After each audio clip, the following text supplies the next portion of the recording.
ക്രിസ്തുവിന്റെ അന്ത്യത്താഴത്തിന്റെ സ്മരണയിൽ പെസഹ ആചരിച്ച് ക്രൈസ്തവർ.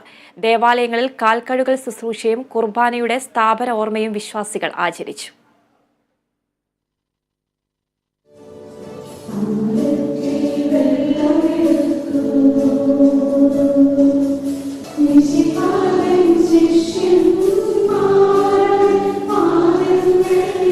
കുരിശുമരണത്തിനു മുൻപ് യേശു തന്റെ ശിഷ്യന്മാരുടെ കാലുകൾ കഴുകിയതിന്റെയും അവർക്കൊപ്പം അന്ത്യ അത്താഴം കഴിച്ചതിന്റെയും ഓർമ്മ പുതുക്കി ക്രൈസ്തവർ.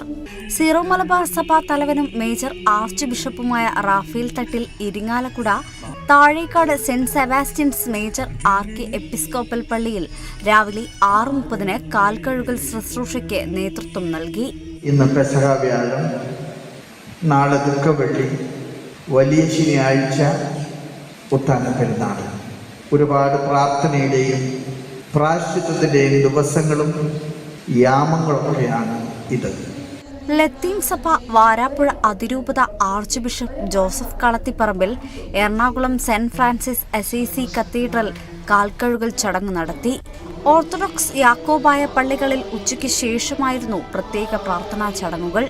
തിരുവനന്തപുരം സെന്റ് മേരീസ് കത്തീഡ്രലിൽ കർദിനാൾ മാർ ബെസേലിയോസ് ക്ലിമ്മിസ് കാത്തോലിക്ക ബാവ നേതൃത്വം നൽകി. പാളയം സെന്റ് ജോസഫ് കത്തീഡ്രലിൽ ആർച്ച് ബിഷപ്പ് തോമസ് ജെ നൈറ്റോ മുഖ്യ കാർമ്മികത്വം വഹിച്ചു. വിശുദ്ധ വാരത്തിലെ സുപ്രധാന ദിവസത്തിൽ ദേവാലയങ്ങളിൽ അനുഭവപ്പെട്ടത് വലിയ തിരക്കാണ്. വീടുകളിൽ പെസഹ അപ്പം മുറിക്കുന്ന ചടങ്ങും സുപ്രധാനമാണ്. Kerala vision news, Kochi. സമൂഹത്തിന്റെ നാനാതുറകളിലുമുള്ള പ്രമുഖ വ്യക്തിത്വങ്ങളെ അണിനിരത്തിക്കൊണ്ട് കേരള വിഷൻ കൊച്ചിയിൽ നടത്തിയ ഇഫ്താർ സംഗമം ശ്രദ്ധേയം.